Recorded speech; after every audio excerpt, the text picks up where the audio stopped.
சிறுகடி காசு சரியில்லை டுடே எபிசோட்ல நம்ம முத்து இருந்துட்டு சிந்தாமணிக்கு சரியான ஒரு பதிலடியை வந்து கொடுத்துட்ருக்காங்க. என்னடா இது, நம்ம போட்ட பிளான் எல்லாமே சொதப்பி போய் இவங்க எப்படா பணத்தை எடுத்துட்டு வந்தாங்கன்னு யோசிச்சுட்டு இருக்கியா? நீ என்ன பண்ணுவன்னு என் பொண்டாட்டியோட கனவுல ஏற்கனவே அந்த கடவுள் வந்து ஆணி அடிச்ச மாதிரியே சொல்லிட்டு போயிட்டாரு. பணத்தை சேர்த்துறது மட்டும் பெரிய விஷயம் கிடையாது, அந்த சேர்த்த பணத்தை பாதுகாப்பாக எடுத்துட்டு போறதா ரொம்ப பெரிய விஷயம் அப்படின்னு சொல்லிட்டு அந்த கடவுள் எங்களுக்கு புரிய வச்சிட்டாரு. அதனால தான் மீனா கிட்ட பழைய பேப்பர் எல்லாத்தையும் கட் பண்ணி அந்த பேக்லையும் உண்மையாக நேர்மையாக கஷ்டப்பட்டு உழைச்ச எங்களுடைய பணத்தை என் மாமா கிட்ட நாங்கள் எடுத்துகிட்டு வர சொன்னோம் அப்படின்னு சொல்லிட்டு கரெக்டாக உரைக்கிற மாதிரி வந்து சொல்லிட்டு இருக்காங்க. அண்ணாமலை இருந்துட்டு பணத்தை சம்பாதிக்கிறதுக்கு மட்டும் இல்லைப்பா, பணத்தை எவ்வளோ சேஃபாக எடுத்துகிட்டு போட முடியுமோ அவ்வளோ சேஃபாக எடுத்துகிட்டு போகிறதா உண்மையான புத்திசாலித்தனம் அப்படின்னு சொல்லிட்டு அண்ணாமலை வந்து ரொம்பவே பெருமையாக வந்து சொல்லிட்டு இருக்காங்க.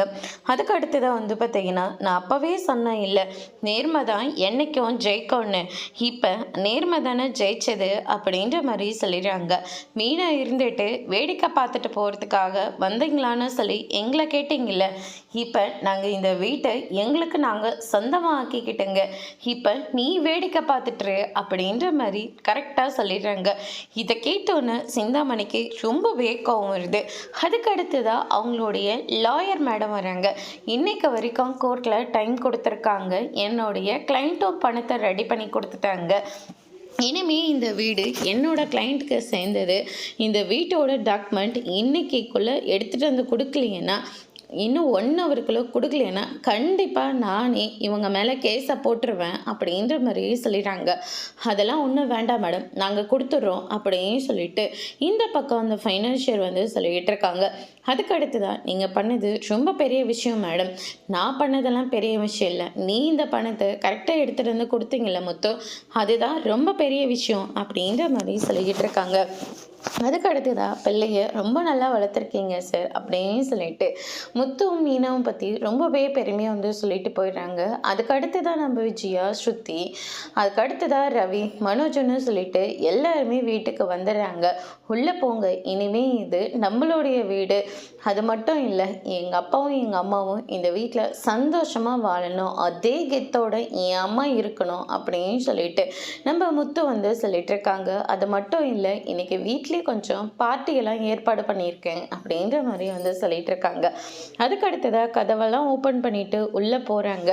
என்னம்மா இது அப்படி பார்த்துக்கிட்டு இருக்கீங்க அப்படின்னு சொல்லிட்டு கேட்கவும், விஜயா நம்ம மறுபடியும் நம்மளுடைய வீட்டுக்கே வந்துட்டோம் இல்லை, எது நடக்காதுன்னு நீ நினச்சிட்டு இருந்தியோ அது என் புள்ள முத்து சரி பண்ணி கொடுத்துட்டான் அப்படின்ற மாதிரி சொல்லிக்கிட்டு இருக்காங்க. என்னங்கன்னு சொல்லிட்டு போயிட்டு ஹப் பண்ணி ரொம்பவே ஃபீல் பண்ணி அழுந்துட்டு இருக்காங்க. விஜயா வந்து எமோஷ்னல் ஆனத உடனே எல்லாருமே ரொம்பவே ஃபீல் பண்ணுறாங்க. அதுக்கு அடுத்ததாக வந்து பார்த்தீங்கன்னா, முத்து நீங்கள் ரொம்பவே நல்ல விஷயம் பண்ணியிருக்கீங்க, யாரோட ஹெல்ப்பும் இல்லாமல் நீங்கள் இவ்வளோ தூரம் இந்த கடன் பிரச்சனையிலேருந்து நம்ம வீட்டை நீங்கள் மீட்டு எடுத்துகிட்டு வந்திருக்கீங்க. ரொம்ப நாளைக்கு அப்புறம் நம்ம குடும்பத்தை இப்போ தான் எல்லோரும் ஒத்துமையாக இருக்கோம் அப்படின்ற மாதிரி சொல்லிகிட்டு இருக்காங்க. என்னோட ஆசையை என் பிள்ளைங்க எல்லாரும் ஒத்துமையாக இருக்கிறது மட்டும்தான், நான் சாகிற வரைக்குமே என் காலத்துக்கு அப்புறமா கூட நீங்கள் எல்லாரும் ஒத்துமையாக தான் இருக்கணும் அப்படின்ற மாதிரி சொல்லிக்கிட்டு இருக்காங்க. அதுக்கு அடுத்ததா, அம்மா என்னம்மா நின்றுட்டு இருக்கீங்க, முதல்ல உட்காருங்க அப்படின்ற மாதிரி சொல்லிடுறாங்க. அண்ணாமலை இருந்துட்டு, நான் தான் சொன்னல என் முத்துவை நம்பினா யாரும் ஏமாந்து போக முடியாதுன்னு, என் முத்துவை நம்பினதுனால இப்போ பார்த்தியா அவன் சொன்ன மாதிரியே செஞ்சு காட்டிட்டான் அப்படின்னு சொல்லிட்டு அண்ணாமலை வந்து சொல்லிடுறாங்க. அதுக்கு அடுத்ததாக வீட்டில் பார்ட்டின்னு சொன்னதுனால எல்லாருமே வர ஆரம்பிக்கிறாங்க. நம்ம பார்வதி, சிவன், அதுக்கடுத்ததாக வந்து பார்த்திங்கன்னா இந்த சைடு நம்ம முருகன், அதுக்கு அடுத்ததாக வித்யா, இவங்க எல்லாருமே வராங்க. வந்த உடனே வந்து பார்த்திங்கன்னா இந்த இடத்துல மட்டும் நம்ம மனோஜ் வந்து தனிமையில் தான் நின்றுட்டு இருக்காரு. மீனாவும் ஸ்வேதாவும் எல்லாத்தையும் ஒவ்வொன்றா பார்த்து ரெடி பண்ணிகிட்டு இருக்காங்க. அதுக்கு அடுத்ததாக வந்து பார்த்திங்கன்னா நம்ம மீனா வீட்டுலேருந்து நம்ம சீதா, அதுக்கு அடுத்ததாக வந்து பார்த்திங்கன்னா நம்ம சத்யா எல்லாருமே வந்துடுறாங்க. அவங்க வந்த உடனே சிரித்த முகத்தோட நம்ம விஜயா வந்து அவங்கள வரவேற்றுட்டு இருக்காங்க. அதுக்கு அடுத்ததாக வந்து பார்த்திங்கன்னா நம்ம மனோஜ் இருந்துட்டு எல்லாருமே ஜோடியாக இருக்காங்க, ஆனால் நம்ம மட்டும் தனிமையில் இருக்கோமே அப்படி அப்படின்னு சொல்லிட்டு இந்த சைடு நம்ம மனோஜ் வந்து ரொம்பவே வருத்தத்தோடு இருக்காரு. அதுக்கு அடுத்ததாக வந்து பார்த்தீங்கன்னா இந்த சைடு தண்ணி குடிக்கலான்னு போகும்போது சிங்கிள் பசங்கன்னு சொல்லிட்டு சத்தியை வந்து பாட்டு கேட்டுட்டு இருக்காங்க. நான் ஒன்றும் சிங்கிளெல்லாம் கிடையாது, இது ஒன்றும் உங்களுக்காக வைக்கல, எனக்காக நான் வச்சுருக்கேன் அப்படின்ற மாதிரி சொல்லிக்கிட்டு இருக்காங்க. நீ ஏதாச்சும் பண்ணிக்கோ, ஆனால் என்கிட்ட இருக்கிற போது இந்த மாதிரிலாம் நீ பண்ணக்கூடாது அப்படின்ற மாதிரி சொல்லிடுறாங்க. அதுக்கு அடுத்ததாக வந்து பார்த்திங்கன்னா எல்லாருமே ஜோடி ஜோடியாக உட்காந்துக்கிட்டு இருக்காங்க. நம்ப மாட்டோம் இப்படி இருக்கோமே அப்படின்னு சொல்லிட்டு ரொம்பவே ஃபீல் பண்ணிகிட்டு இருக்காங்க. நம்ம பார்வதி இருந்துட்டு என்ன விஜயா என்னை தப்பாக எடுத்துக்காத அப்படின்ற மாதிரி சொல்லிடுறாங்க. எதுக்கு நான் உன்னை தப்பாக எடுத்துக்கணும்? இல்லை, நீ எங்கள் வீட்டில் வந்து தங்கணும்னு கேட்டேன், ஆனால் நான் தான் உன்னை வர வேண்டான்னு சொல்லிட்டேன்ல, அதுக்கு நீ என்னை தப்பாக எடுத்துக்காத அப்படின்ற மாதிரி சொல்லிடுறாங்க. என் காலம் வந்ததுக்கப்புறமா தான் யார் யார் எப்படி எப்படின்னு நானே புரிஞ்சுக்கிட்டேன்.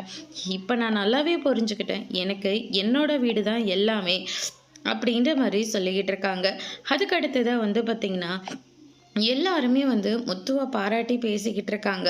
முத்து இருக்கிறதுனால தான் நீங்கள் மறுபடியும் இந்த வீட்டுக்குள்ளேயே வந்தீங்க.